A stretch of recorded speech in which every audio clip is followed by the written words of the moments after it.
Bueno, entonces en la etapa del hacer vamos en la parte de lo que es la reubicación y terapia. Les dije que esa reubicación y terapia es de dónde se desprenden. Cuando yo voy en mi sistema trabajando las diferentes etapas y les hacemos a los trabajadores los exámenes, por ejemplo, de perfil biológico, los exámenes médicos de seguimiento, porque cuando no siempre se hacen perfiles biológicos, yo hago perfiles biológicos para los factores que son de tipo químico, que son materiales que se respiran y se metabolizan en sangre, que se pueden encontrar en orina.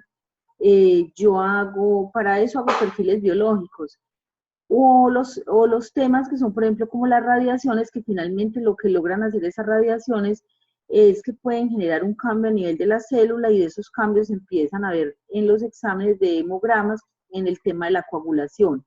Pero va a haber sistemas de vigilancia epidemiológica en que yo no puedo ver esos cambios en perfil biológico. Un ejemplo son los sistemas osteomusculares. Yo no le hago un examen biológico para ver cómo está el tema osteomuscular. Realmente para mirar cómo está, pues se le mira desgaste articular, se le mira si está contracturada la persona, se le mira si está desarrollando sintomatología de un túnel carpiano, que se da entonces con una falta de fuerza a nivel de la mano, se da con entumecimiento de los dedos. Depende de lo que yo esté vigilando, pues voy a saber cuáles exámenes hago, analizo los exámenes y de ahí ya nace ¿qué?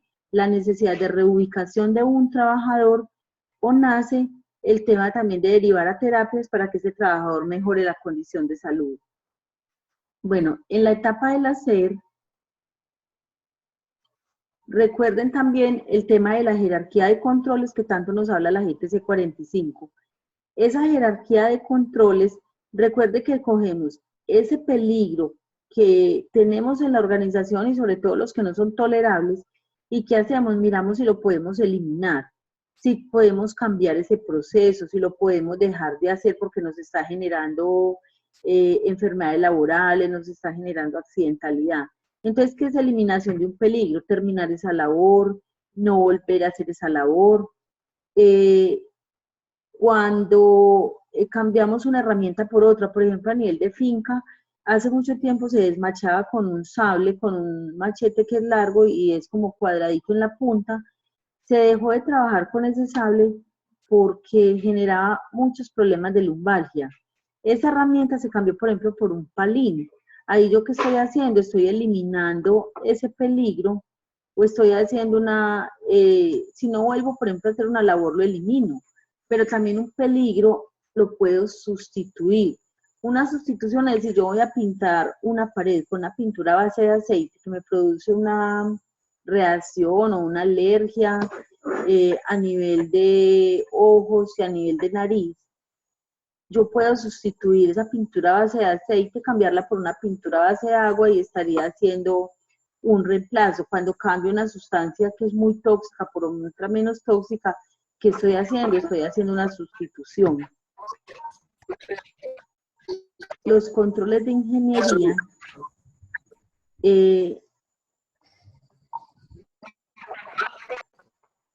lo que pasa es que de pronto se escucha ruido es porque pueden tener algunos el micrófono abierto. Bueno.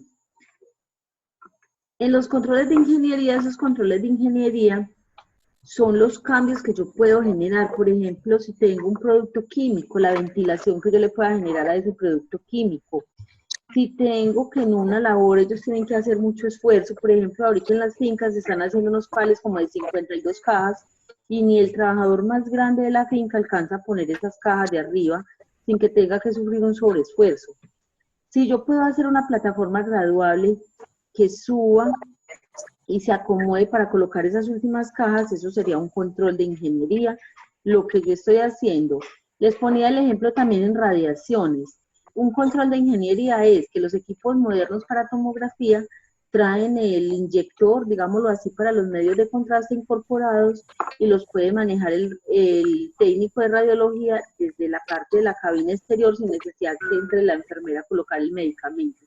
Todos esos son ejemplos de controles de ingeniería que tengo para un riesgo y los puedo implementar en un sistema de vigilancia para controlar el riesgo que me produce enfermedad laboral.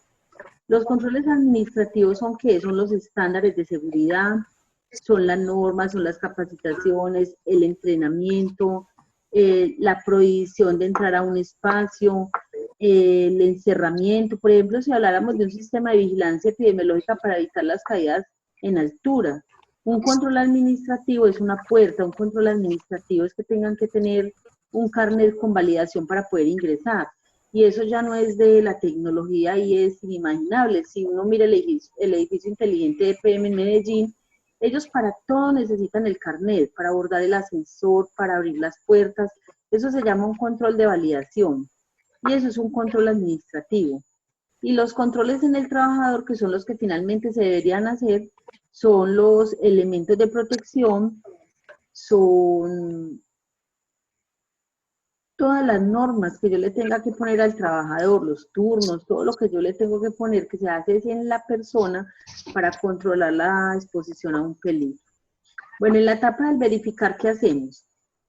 Ahí que hubo algunas equivocaciones, algunas confusiones en clase.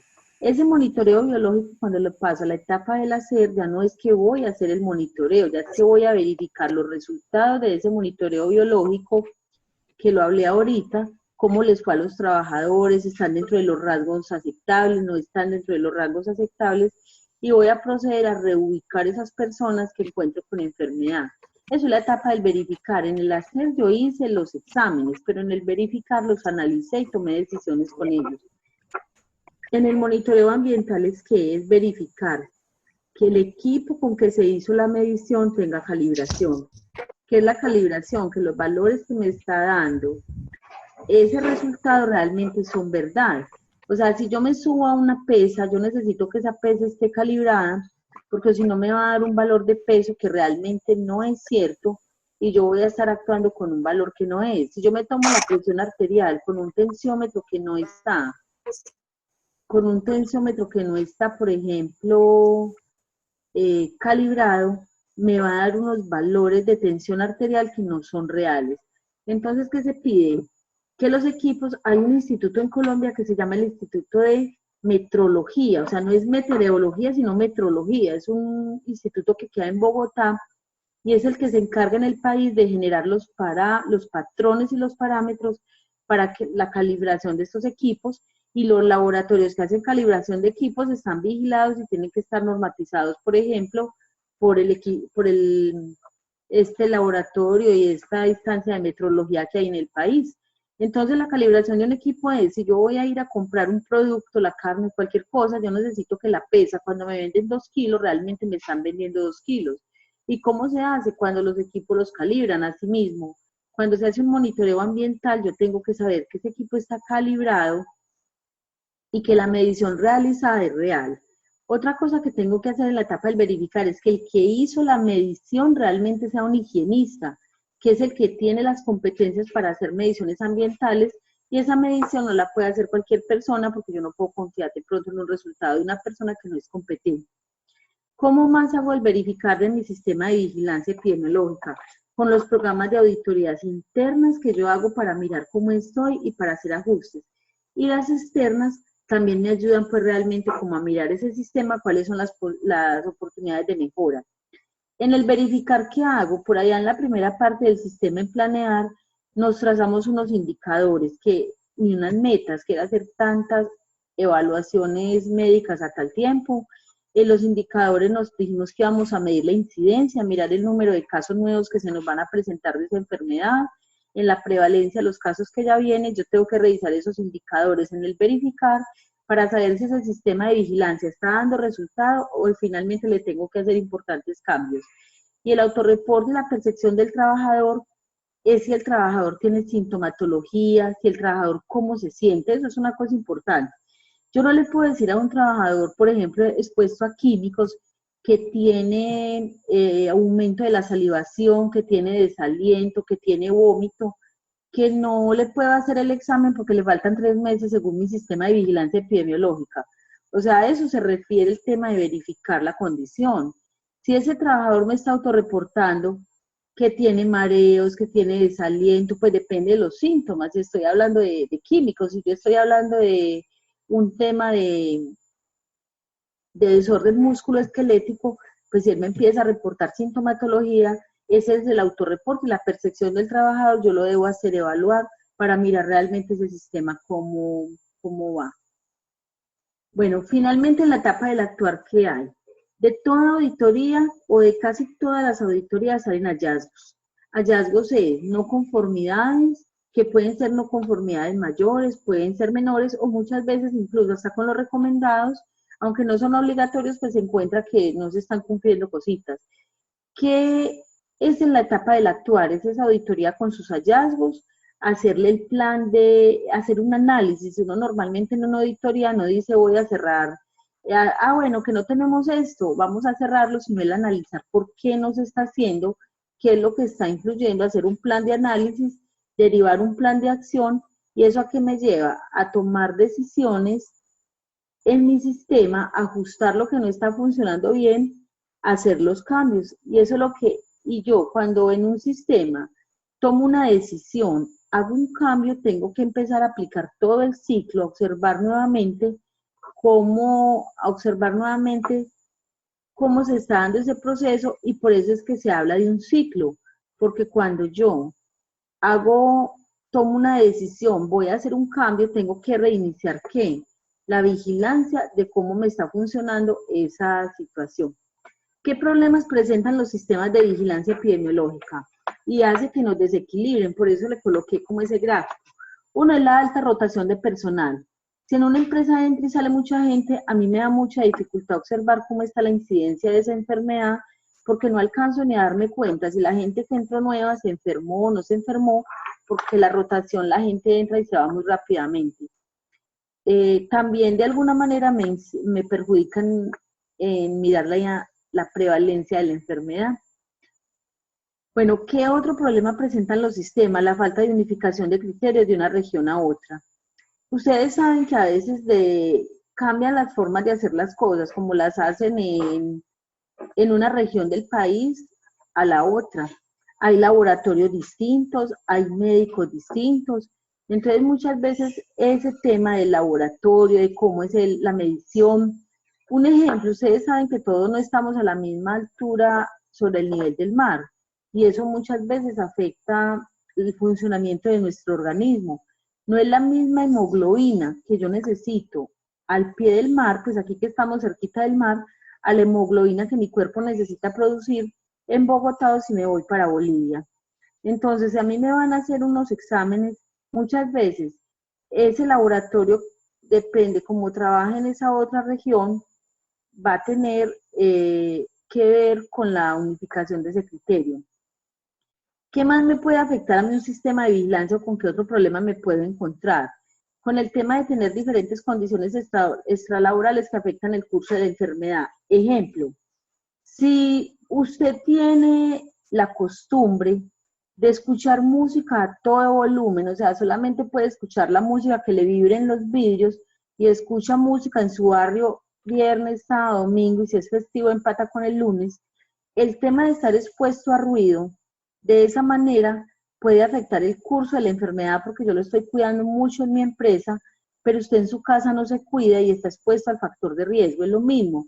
Yo lo cuido en mi empresa de los solventes, lo cuido de los productos químicos porque tengo un sistema, pero si usted tiene una labor, un tema extralaboral, si usted en su casa mezcla productos químicos como el ácido muriático con el blanqueador para lavar el baño, para que le dé mejor resultado, yo lo voy a tener expuesto a unos solventes y a unas cosas que me pueda perjudicar porque el curso de enfermedad en usted se puede desarrollar de manera distinta. ¿Qué otra cosa nos puede afectar un sistema de vigilancia? La falta de consenso.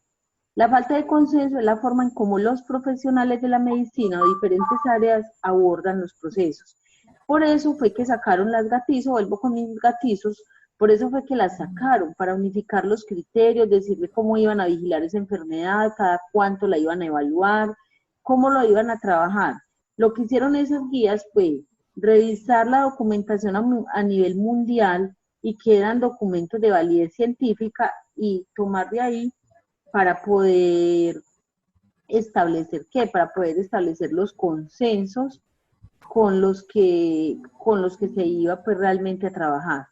Entonces esto pues a grandes rasgos era lo que les quería contar del tema de los elementos que componen ese sistema de vigilancia epidemiológica, los estará invitando a otra conferencia donde podamos hablar de los tipos de vigilancia y de algo otro factores. Lo que uno busca con esto realmente es como sembrar una semilla, por eso les represento la semilla, de esos elementos fundamentales que se tienen en cuenta para a partir de ahí desarrollar un sistema.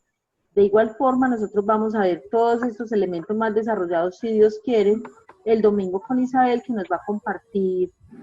Vamos a enfatizar en uno, pero ella me dice que tienen en este momento 5 sistemas de vigilancia epidemiológica funcionando realmente para la empresa. Entonces, quiero saber si tienen alguna pregunta o algún aporte referente al tema que hemos trabajado.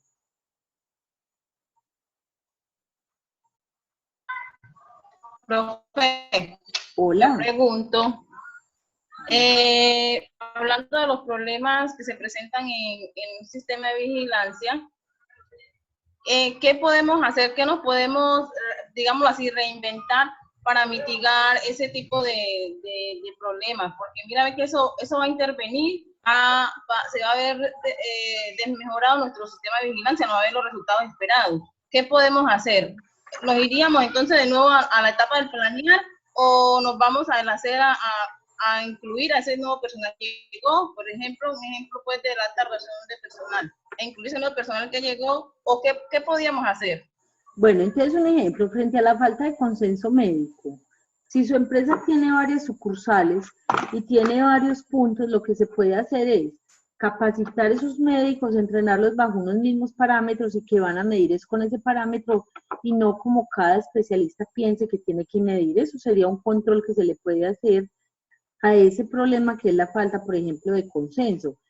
Si yo, otra forma en cómo puedo enfrentar ese problema, si yo voy a contratar exámenes de laboratorio y el laboratorio que yo contrato tengo la posibilidad, voy a poner ejemplos, de trabajar con el mismo laboratorio, por ejemplo, en todo el país, sería excelente. Pues si yo tuviera una empresa que tenga diferentes áreas, por pues, diferentes puntos en todo Colombia o en muchas partes del departamento, ¿yo qué haría? Pues en mi caso, para atenuar ese problema, contrataría el mismo laboratorio, pues hablemos por decir algo, Dinámica, Echavarría, bueno, en fin, laboratorios que sean más, que estén más extendidos en la región y que pueda contratar con el mismo laboratorio la interpretación de pruebas. Pues en mi caso, si llegara a vivir ese proceso, que yo no lo he vivido porque he trabajado en empresas que tienen una sucursal o que tienen todas las fincas en la misma región o todo eso, lo que haría era contratar el mismo laboratorio. Por ejemplo, en Uniminuto lo podría vivir. Si aquí montáramos un sistema de vigilancia, pues tenemos sede de Uniminuto por todo el país. Una de las formas que se me ocurre a mí es contratar el mismo laboratorio, si lo puedo hacer, reunir los profesionales que van a manejar ese sistema de vigilancia y unificarles unos criterios. Con los trabajadores, pues realmente uno poco puede controlar las condiciones extralaborales de las personas, pero valdría la pena en algún momento hacer visitas domiciliarias, que a uno le sirven mucho las visitas domiciliarias para hacerse una idea cómo están las personas y dónde es que se pueden estar generando. ¿Qué también haría? Si es un sistema de vigilancia epidemiológica, por ejemplo, para enfermedad osteomuscular, haría mucho lo que es la parte de la motivación, por ejemplo, para bajar de peso. Muchos problemas que tenemos las personas en las articulaciones se deben al sobrepeso. Eso es, me afecta el mundo laboral, pero también es afectado por condiciones personales. Les daría capacitaciones o intervenciones en la parte nutricional, les generaría espacios para hacer ejercicio, pero definitivamente uno nunca va a poder controlar todas las condiciones extralaborales que tengan las personas. Eso es como la forma en que se me ocurre de poder abordar. Y otra cosa, cuando les digo, a mí me dicen linagatizo porque yo molesto mucho con esas guías, pero realmente lo hago ¿por qué? Porque la falta de consenso en muchos sistemas de vigilancia es lo que no nos permite trabajar, y esas guías las sacaron precisamente para que la gente pudiera estar hablando el mismo lenguaje. Y de hecho las guías que dice, cuando usted no haga el trabajo de esa manera, entonces usted puede decir, yo no hago exámenes de colinasteraza cada 4 meses como dice la guía, las hago cada año. ¿Y por qué? Porque mi médico del sistema de vigilancia, mi médico de cabecera en medicina me recomendó. Pues ya ese médico será el que en su momento, si llega a pasar algo, asuma las consecuencias de lo que hizo o dejó pues, de hacer dentro de ese sistema de vigilancia. Bueno, ¿qué otra duda les surge frente a lo que hemos trabajado ahorita? Y a lo que ustedes ya venían trabajando, porque esto es un refuerzo realmente de un tema que ya lo venimos desarrollando. Mientras se nos acabe el enlace, o dudas que tengan para la exposición, para los trabajos que vamos a proseguir haciendo en la materia.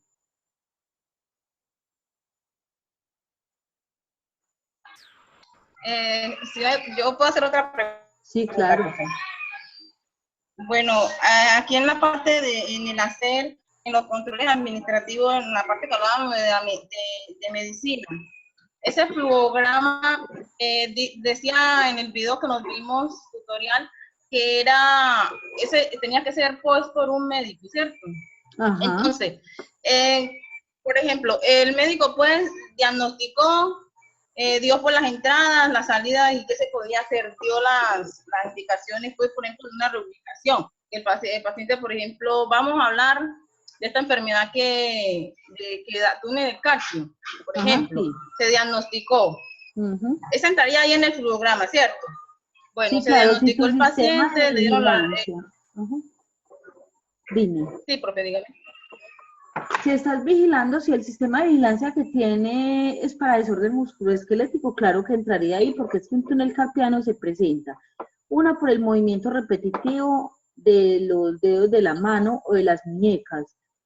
Eso entraría, pues como enfermedad, entra dentro del sistema de desórdenes musculoesqueléticos.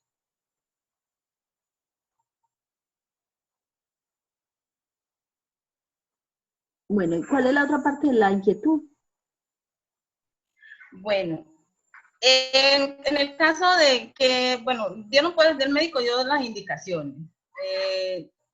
El de salud ocupacional, por ejemplo, ya no necesito más al médico para yo llevar a cabo lo que prosigue. Por ejemplo, en el caso de que estamos hablando de que no. Hablaba usted hablaba de que ya no, o sea, ya el de salud ocupacional iba a estar pendiente de que fuera las terapias, de que hiciera esto, o sea, ya no necesitamos más de ahí en adelante al médico.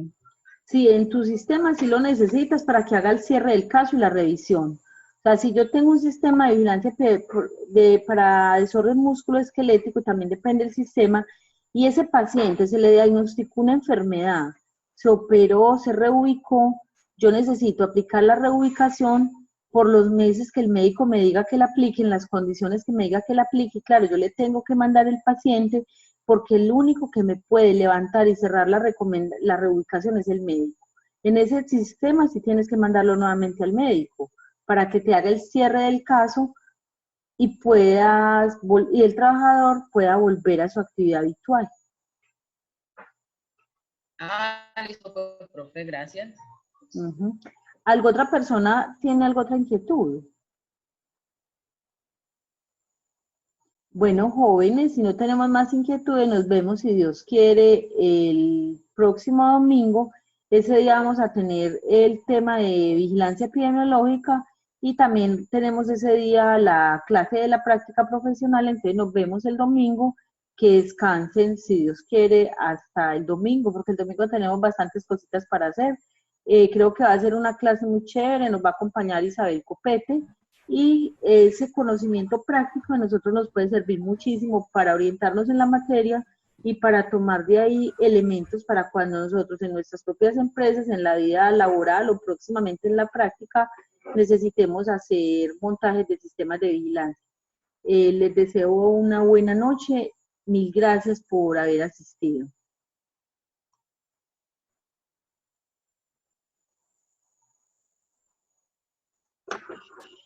Feliz noche a todos. Gracias. Que descansen. Chao, lo mismo. Darle las camisetas, no se olvide yo.